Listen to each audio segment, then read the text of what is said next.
generoso, el señor rector, Fernando Sempertegui, y el señor decano, Dimitri Madrid, que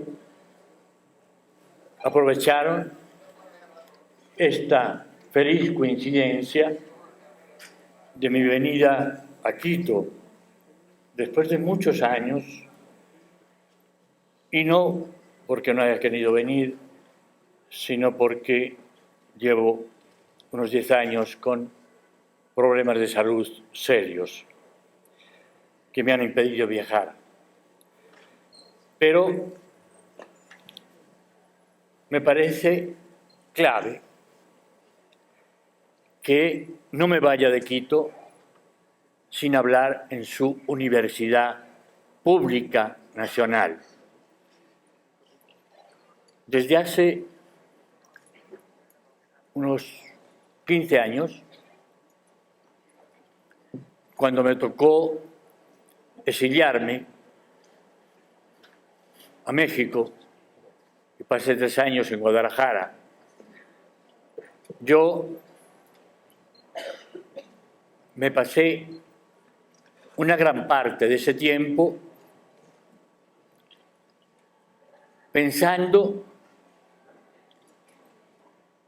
la crisis que atravesaba la universidad pública en Colombia.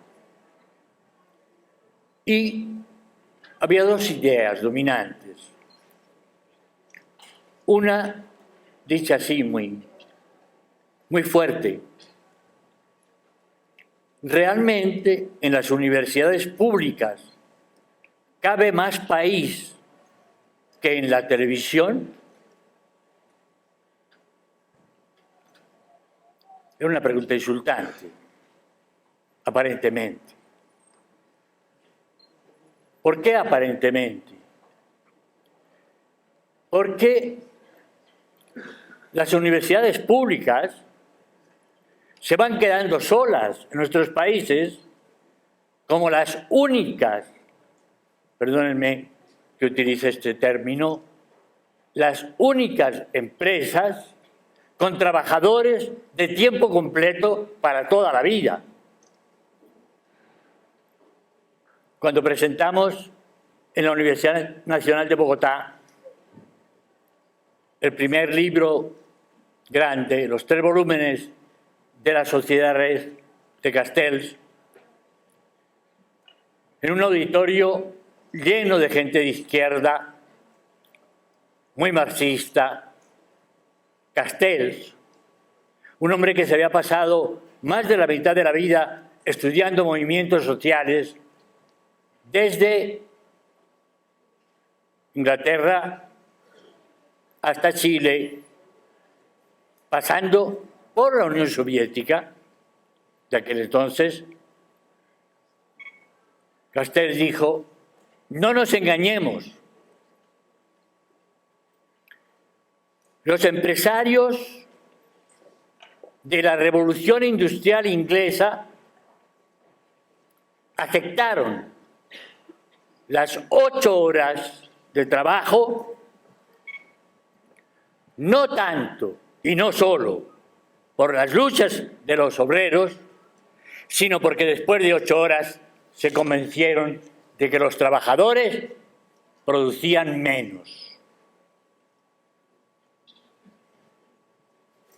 Entonces, Castells nos dijo: hemos entrado en una nueva era en la que van a ser muy pocos los que trabajen en la vieja estructura que era una empresa que permitía que para los trabajadores el sentido de la vida pasara por el trabajo, por la comunidad de trabajadores, por los proyectos de desarrollo y por su relación del trabajo con el desarrollo del país. La pregunta puede resultar hiriente, pero la sigo haciendo. ¿De veras hay más país en la universidad pública que en la televisión privada. En Colombia, últimamente, con los 2 canales privados que tenemos, y los dueños son los mismos dueños de los 2 periódicos grandes que hay y de las redes de radio más poderosas. La pregunta es de fondo. Y es esta. El hecho de la seguridad que le da a los profesores universitarios saber que tienen un trabajo para toda la vida, con el lujo de que además es un trabajo que tienen que ver, no sé si siempre, y en todos los casos, creo que no, pero en muchos, con lo que uno quiere ser. Tenemos el lujo, los profesores universitarios, de juntar nuestro trabajo con el que nos ganamos la vida con el sentido de lo que hemos querido hacer en la vida, o mejor, de lo que hemos querido ser. Juntar lo que hemos querido ser con lo que podemos hacer es un lujo de poquísimos. Y si eso además tiene la garantía de toda la vida, mucho más. Entonces vuelvo a la pregunta. Y la pregunta tiene que ver con algo muy cotidiano. Nuestras líneas de investigación. Me he vuelto un crítico permanente de las líneas de investigación. ¿Saben por qué? Porque tienen como mínimo el 50% de narcisistas. Y el narcisismo es muy humano. O sea, uno investiga aquello que estudió y estudió aquello que le gusta. Pero juntando lo que cada cual estudió y cada cual le gusta, no juntamos país. ¿Qué garantía tengo yo de que lo que realmente le gusta a los investigadores que se juntan en una línea de investigación, y repito, tiene todo el derecho a buscar una línea de investigación en la que quepa su gusto, su estudio, su manera de entender las cosas? La pregunta es, ¿qué relación puede haber entre lo que el país está necesitando que investiguemos y lo que nos permiten investigar nuestras líneas de investigación académicas? Parto de esto. Parto de que estamos muy necesitados de preguntarnos si la seguridad laboral que nos da trabajar en universidades públicas se está convirtiendo en un mayor compromiso, en serio, cotidiano, en cada clase, en cada curso, en cada investigación, en cada trabajo, o al revés, el hecho de tener seguridad laboral nos vuelve mucho más inertes, mucho más rutinarios, mucho más encerrados, mucho más alejados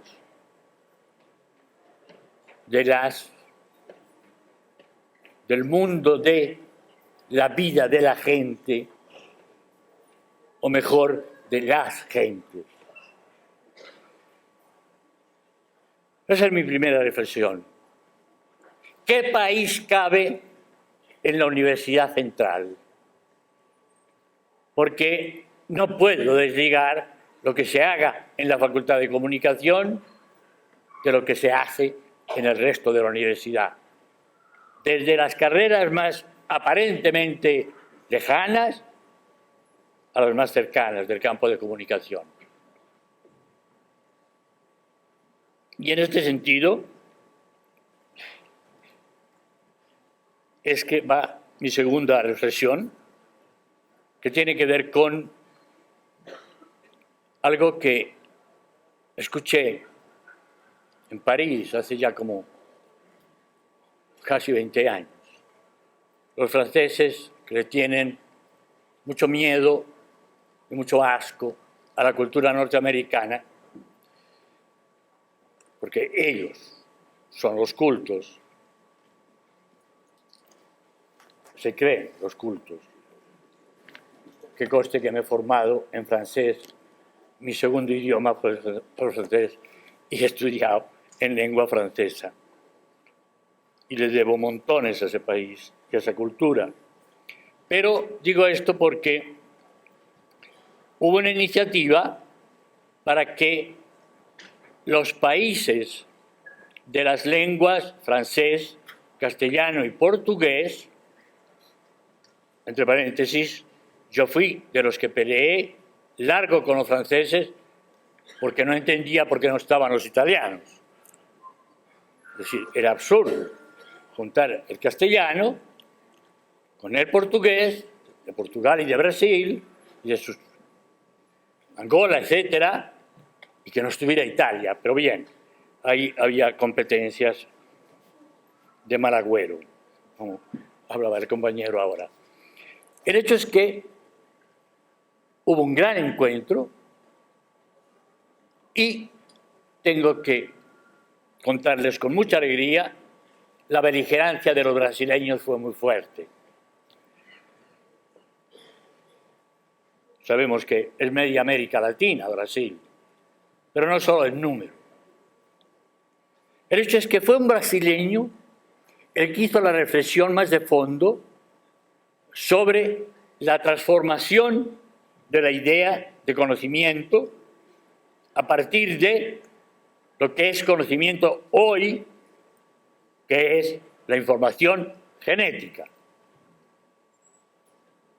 Es decir, señores comunicadores, la información noticiosa, que fue la comunicación por excelencia, de la que hablábamos siempre, y por la que peleamos en la UNESCO, para que nuestros países pudieran tener un mínimo de capacidad propia de comunicarse entre sí.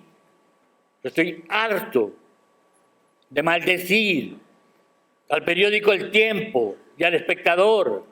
No tienen la menor noción de información internacional, pero aún así hablan de México o de Argentina, pero de Bolivia, de El Salvador, de Ecuador, porque hemos tenido problemas y los estamos solucionando. Pero lo que quiero decir es, hubo un debate en la UNESCO maravilloso, el informe McBride, que quedó castrado porque la Unión Soviética votó a favor, y entonces como la Unión Soviética evidentemente no tenía lo que nosotros estábamos pidiendo, era un ejercicio puro de mala estrategia, hundió el informe McBride porque de hecho Estados Unidos e Inglaterra dejaron la UNESCO por un montón de años y la dejaron sin plata y la dejaron sin posibilidades. ¿Qué quiero decir? En esa reunión, este brasileño que hizo la reflexión sobre información, conocimiento, de lo cual quiero decir una palabrita para terminar, empezó diciéndonos, realmente América Latina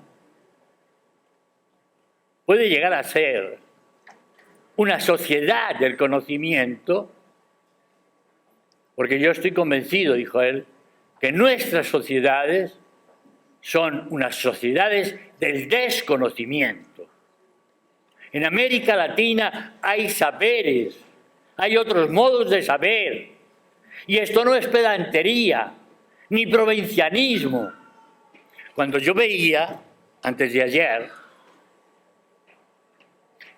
la lección maravillosa que me dio una joven, creo que antropóloga, en el Museo del Alabado, sobre cómo esa cultura tiene poquísimo o nada que ver con los incas. Cómo en nuestros países ha habido culturas a veces mucho más refinadas que las grandes, que los imperios, como fueron los aztecas, como fueron los incas. Ellos oprimieron culturas locales que habían ido quizás más lejos en su percepción, con una percepción mucho más compleja de la vida y de la muerte, y del amor y de la guerra. Yo quedé realmente tocado como hacía mucho tiempo. Son las figuras más pequeñas que he visto, con una capacidad estética maravillosa y con una capacidad antropológica de romper nuestros cuadros de percepción y de lenguaje enorme. Entonces yo quiero reivindicar este planteamiento de mi amigo el brasileño cuando nos dijo, miren, antes de pensar, en realidad es al mismo tiempo que nos empezamos a pensar como sociedades del conocimiento, porque, como nos ha planteado Michel Serres, hoy la cabeza para lo que sirve de verdad es para inventar, no es solo para recordar, ni solo para hacer deducciones, sino para inventar, para crear. En ese sentido, creo que la pregunta por el desconocimiento, voy a poner un caso que cuestioné en público varias veces en Colombia.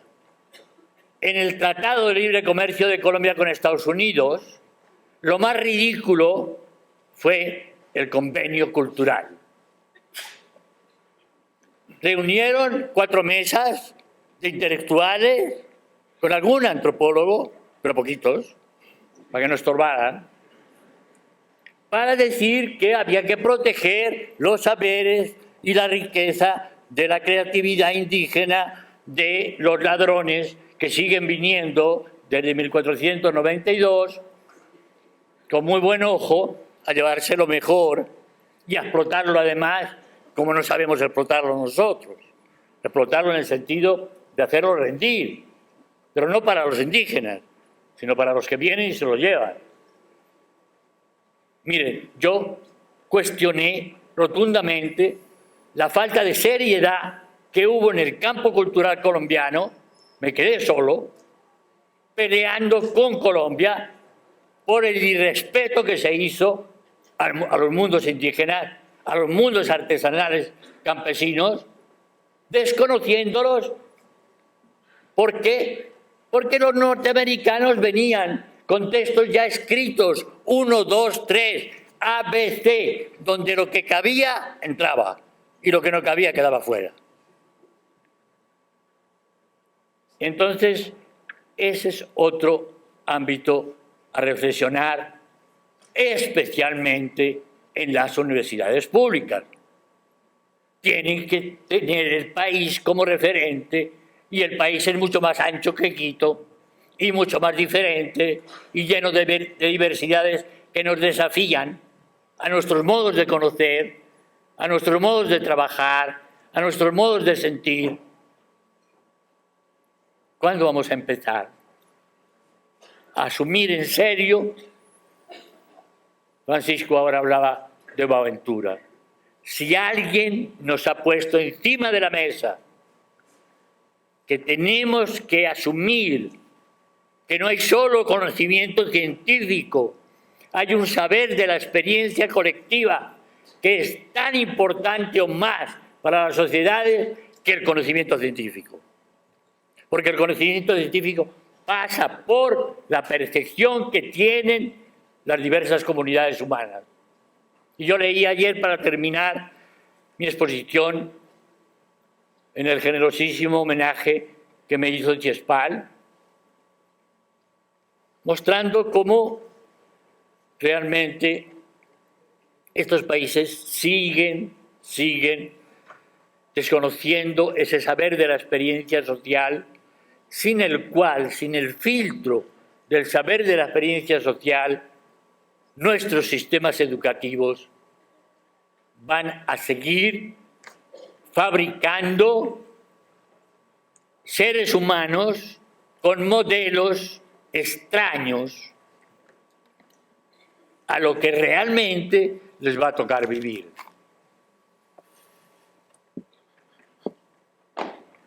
Termino con lo siguiente.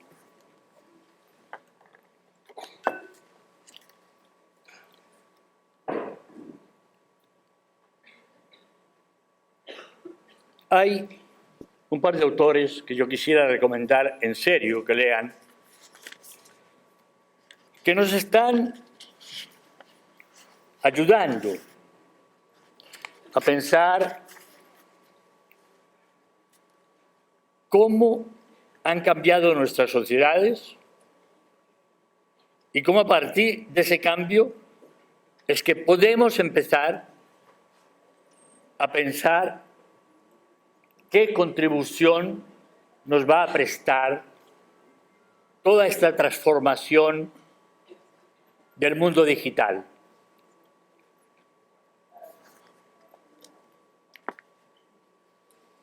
Uno es Ulrich Beck. Ulrich Beck es un sociólogo alemán que para mí ha dicho dos cosas claves. La más famosa es que ahora ya los efectos perjudiciales de los experimentos científicos no son efectos colaterales, sino que son efectos producidos por el tipo de conocimiento con el que se trabaja. O sea, no es un efecto colateral que no se puede prever. Mentira. Hoy, buena parte de los efectos colaterales, yo no olvidaré en la vida, cuando el señor Nixon interpretó para los norteamericanos, interpretó la explosión de una estación atómica de energía y los efectos que produjo sobre la población en California, hace ya un montón de años, estaba el señor Nixon de presidente, y este señor dijo, claro, como todos queremos consumir, todos somos responsables de que estallara esa estación. La gente quiere más energía para todo. O sea, tenían la misma culpabilidad la gente que utilizaba la energía para afeitarse o para calentar el café que las grandes industrias, que eran las que habían logrado que se pusiera esa planta atómica para producir energía. Todos somos culpables. Bueno, pues esta sociedad que yo quiero describir para terminar es una sociedad que ha pasado de lo que Ulrich Beck ha llamado una sociedad integral, y una sociedad integral fue la sociedad europea y norteamericana a partir del fin de la Segunda Guerra Mundial, cuando realmente se llegó en varios países europeos y se llegó en Estados Unidos a una sociedad casi del pleno empleo, una sociedad que posibilitó un crecimiento de la igualdad social, de la igualdad cultural en términos de derechos. Esa sociedad integral era una sociedad salarial, industrial, fuertemente regulada y fuertemente conflictiva, porque los sindicatos obreros tenían mucha fuerza y porque no se hacían los cambios en las fábricas, en las empresas, sin contar con los sindicatos. Y por tanto era una sociedad industrial negociadora. Había una permanente negociación entre intereses de los asalariados e intereses de los patronos. Una sociedad en la que los bancos no tuvieron ni el 10% de la figura y del poder que tienen hoy. Porque había regulación, era una sociedad regulada y por tanto una sociedad que asumía los conflictos entre los que estaban en conflicto. Cuando a mediados de los 70 sube el precio del petróleo, la sociedad del pleno empleo, la sociedad del bienestar social, esa sociedad nueva que de alguna manera sacaba las lecciones de lo que quería ser a partir de su crítica al comunismo soviético, esa sociedad empezó a debilitarse y a convertirse en una sociedad realmente dual, esquizofrénica, que es la sociedad que tenemos. De aquella sociedad industrial, con enormes fábricas, ahí está la figura de Detroit, de la ciudad donde nació la Ford, la ciudad gestada por millones de trabajadores, de sindicatos muy fuertes, muerta. La quieren revivir con estética, pero va a ser difícil. De una sociedad integral a una sociedad dual, porque ya las grandes industrias que empleaban enorme cantidad de gente, yo no olvidaré en la vida, estuve un semestre haciendo un curso, dando un curso en el doctorado de Estudios Culturales en la Universidad de Pittsburgh, y uno de los últimos, así se llamaba él, historiadores comunistas, me hizo un paseo por lo que fue la fábrica más grande de acero del mundo. En los años 20 y 30, el Comité Central del Partido Comunista, dirigido por Lenin, envió 3 miembros del Consejo a Pittsburgh, porque en Pittsburgh había cerca de 30 fábricas con 3 turnos, todas las fábricas, cada una con 3 turnos, de 5.000 obreros cada una. Producían la mitad del acero que tenía el mundo. En Pittsburgh había 1 millón de gente trabajando. Digo, Lenin mandó a unos comisionados para ver cómo se podía organizar una masa de 5.000 obreros y cambiar 3 veces al día. Justo en los años 70, el acero puesto en los puertos norteamericanos, producido en otros países, era más barato, y entonces salió 1 millón de personas del Pittsburgh, no universitario, sino del Pittsburgh obrero. Dejaron hospitales enormes vacíos, miles de escuelas y cientos de kilómetros de casas que quedaron para filmar películas del oeste, si todavía era posible.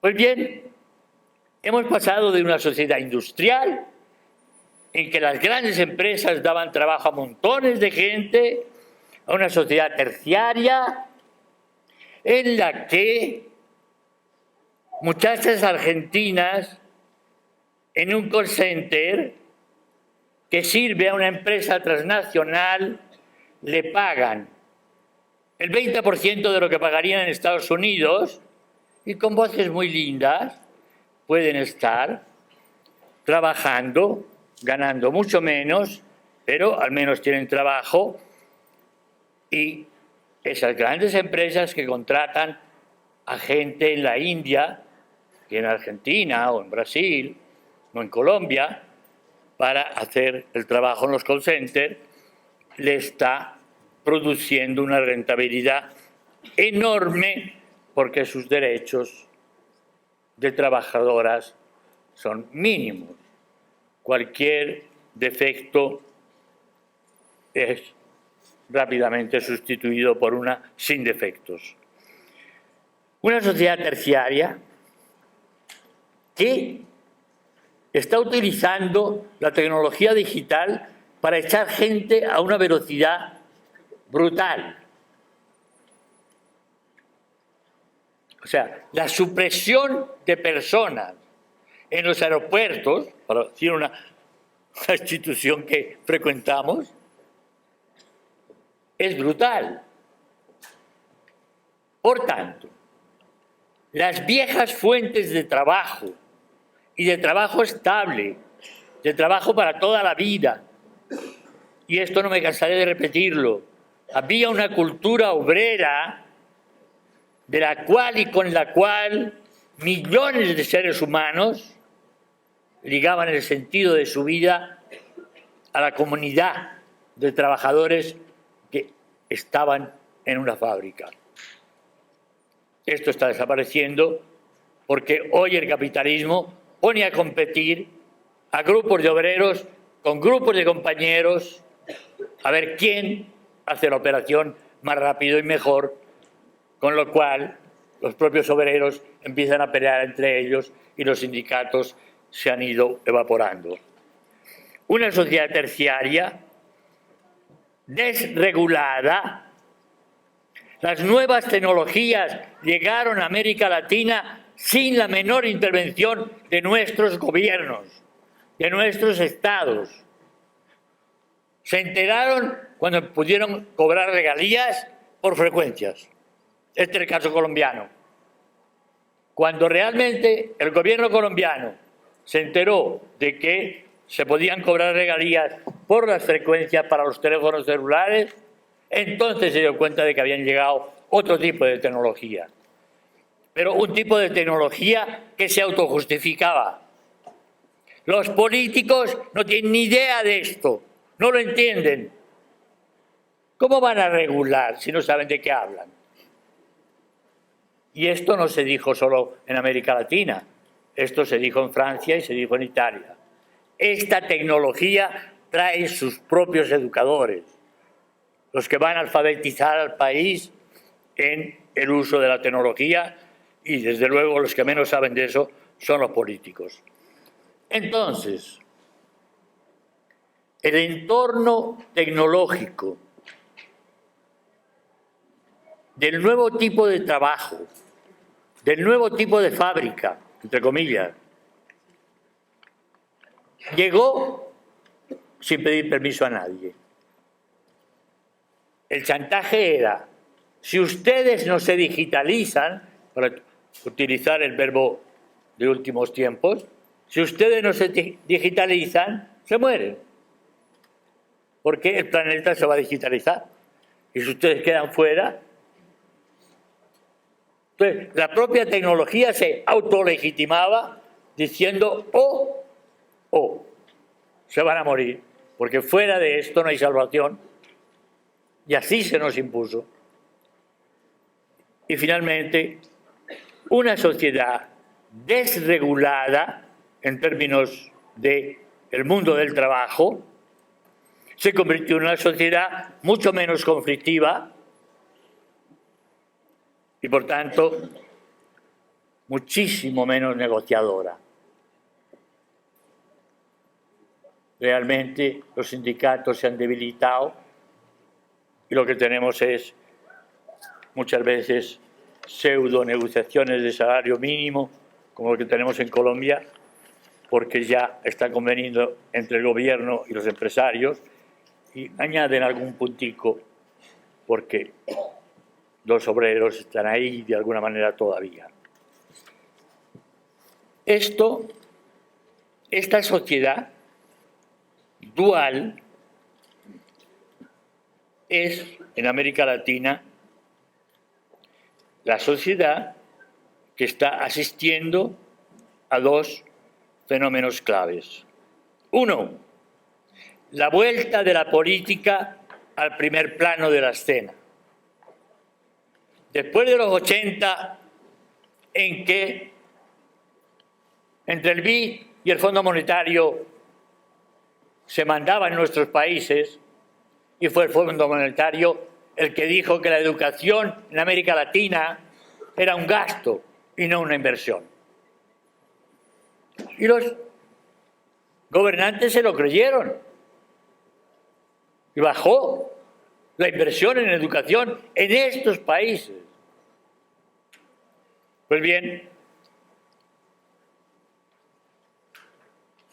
en esta situación,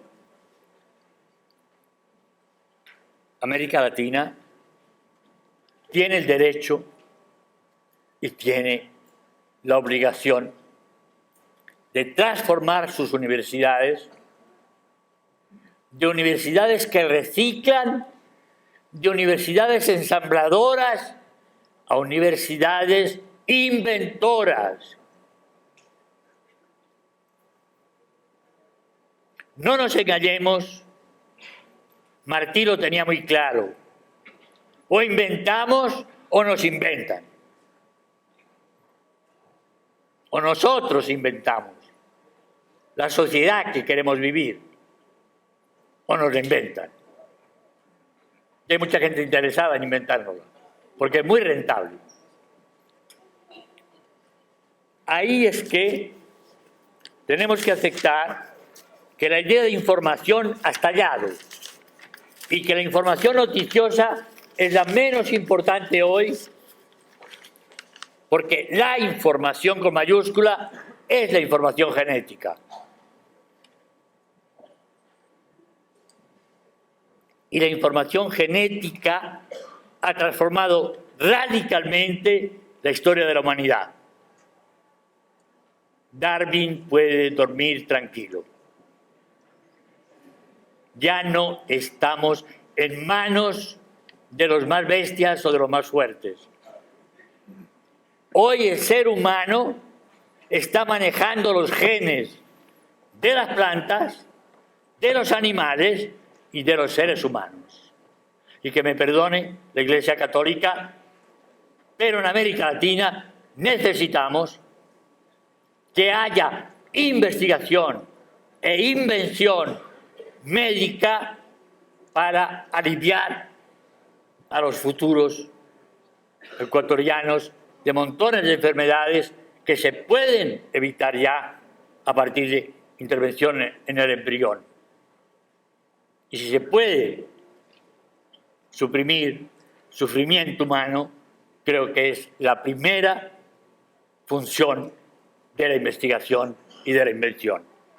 Entonces, información es hoy, ante todo, información científica, con el eterno problema de que poco a poco se nos ha ido haciendo cada vez más claro que hoy hay más inversión privada en investigación científica que pública. Ahí está las medicinas para el SIDA, que tuvo que intervenir la ONU para que bajaran un poco el precio y al menos la medicina que aliviaba el dolor estuviera al acceso de los pobres de América Latina o de los pobres de África. Todo este conglomerado tecnoindustrial está realmente presidido por Monsanto, que hace una semilla suicida. Miren las maravillas que puede crear esto. Una semilla que da un fruto y se muere. Y hay que comprarla todos los años. Yo que viví muchos años en Cali, cerca del CIAT, el Centro Internacional de Agricultura Tropical, donde se hace todo lo contrario. Se buscan las semillas más resistentes a los climas más enemigos, más fuertes, para que dure muchos años y no tengan que comprar cada año. Monsanto hace todo lo contrario. Por tanto, no nos engañemos, la información genética, la información científica, hoy está atravesada por la contradicción de que buena parte, la mayoría de la investigación, es investigación con intereses meramente mercantiles. Y del otro lado está la información social. La información social es toda la información que damos, desde la mamá que lleva un bebé a una maternal y le da información a las maestras que están allá, porque yo no puedo dejar a mi bebé sin que sepa que tiene asma o sin que sepa que tiene alguna pequeña alergia. ¿Dónde va a parar la información hoy? A un computador. Perdónenme un segundo más. La última guerrillera de la Baader-Meinhof, de la guerrilla alemana que apareció al mismo tiempo que las Brigadas Rojas en Italia. La última guerrillera viva en la cárcel murió hace poco, un año, y dejó unos cuadernos escritos. Y en uno de esos cuadernos, Der Spiegel, no cualquier periódico, no cualquier revista, Der Spiegel, copió una paginita del libro de esa guerrillera, del libro no, del cuadernito, donde escribió su desesperanza, y contaba cómo una mujer de la fiscalía que la juzgó puso encima de la mesa un cuaderno de una maestra de primaria de esa chica. Evidentemente, eso no sucedería aquí, eso sucede en Alemania, que se guarden los cuadernos de las maestras y se puede encontrar el cuaderno de una chica de 20 y tantos años. Y en ese cuaderno había una anotación de la maestra de esa guerrilla, de la que sería después de esa guerrillera, en la que se decía: esta muchacha ha sido antisocial desde los 5 años. ¿Qué quiero decir? Hoy día todos nosotros le estamos regalando a la policía y al mercado un montón de información. En un homenaje que nos hicieron los amigos de Francisco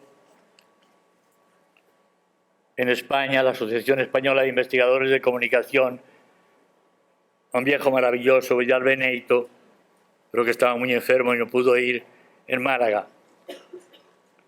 ¿Saben la frase mía que pusieron en grandes letras en la pared? Google sabe más de mí que yo mismo. Y es cierto.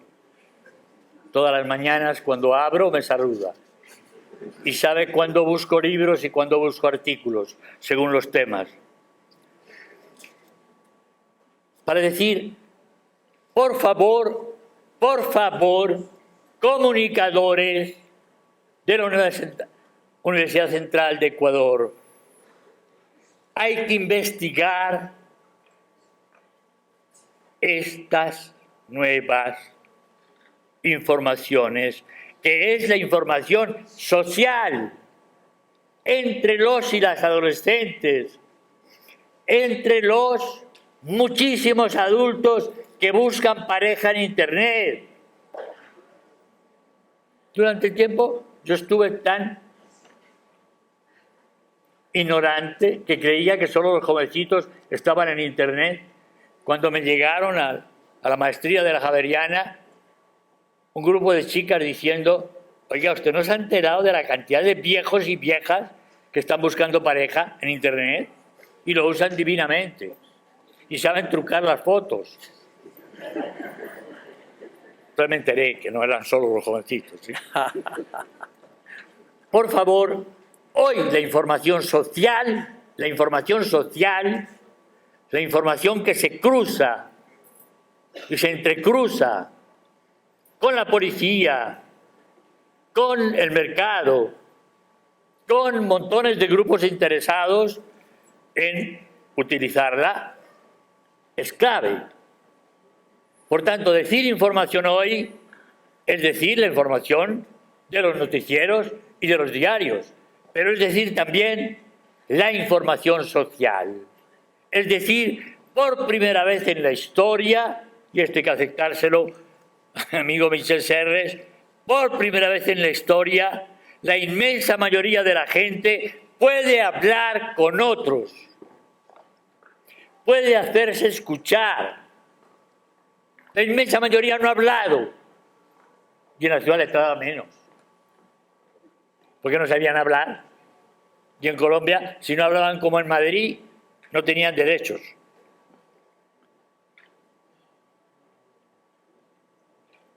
La información social es estratégica para entender el país y es estratégica para poder meterlo como el objeto de estudio primordial de una universidad pública que realmente se respete a sí misma. Muchísimas gracias.